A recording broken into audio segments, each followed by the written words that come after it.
Hello, my name is Dave Winnacker, Fire Chief of the Moraga-Orinda Fire District. Thank you for joining us today for a brief review of the things you can do as a resident of the district to reduce our risk of catastrophic wildfire by carrying out some simple fuels mitigation steps. As we all know, catastrophic fire behavior in California over the last several years suggests we are in a new normal, where we can expect to see and experience the effects of large-scale wildfires in the future.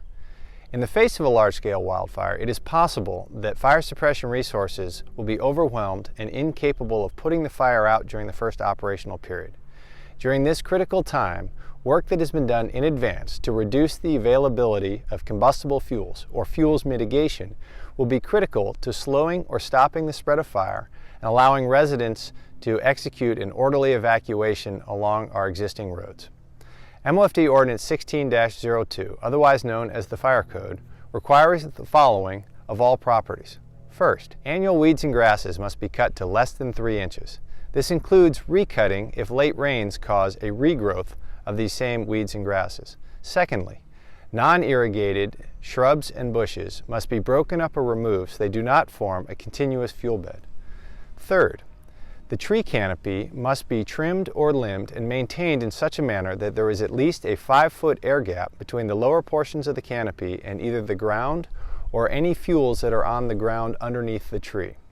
Fourth, any dead or dying trees must be removed and taken down. And fifth, the roadside must be maintained in a manner that vegetation does not encroach within 3 feet horizontally or 15 feet vertically of the asphalt. Now let's go take a look at some examples of what this means. In this example, we see a regrowth of annual grasses and weeds that will require additional cutting. We also see ground fuels that are encroaching on the tree canopy. This will require removal of the brush and a raising of the tree canopy through trimming and limbing to create at least a 5-foot air gap between the lower branches and foliage and the ground. In this example, we see a continuous fuel bed of unirrigated brush that is also encroaching on the roadside. In the background, we can see where the brush is communicating directly with the tree canopy. This parcel will require additional work to clear the brush back from the roadside, to break it up so it does not form a continuous fuel bed, and trimming or limbing of the tree to create at least a 5-foot air gap between the canopy and the brush. In this example, we see a dead or dying tree as well as vegetation that is encroaching on the roadside. This parcel will require additional work to remove the dead elements of the tree and to clear the vegetation back to maintain at least 3 feet horizontally and 15 feet vertically of clearance along the roadside. Here we see an example of a parcel that is in compliance with the Fire Code. Annual grasses and weeds have been cut back to a height of no greater than 3 inches, and the trees and ground fuels have been trimmed to create a 5-foot air gap between the canopy and the ground.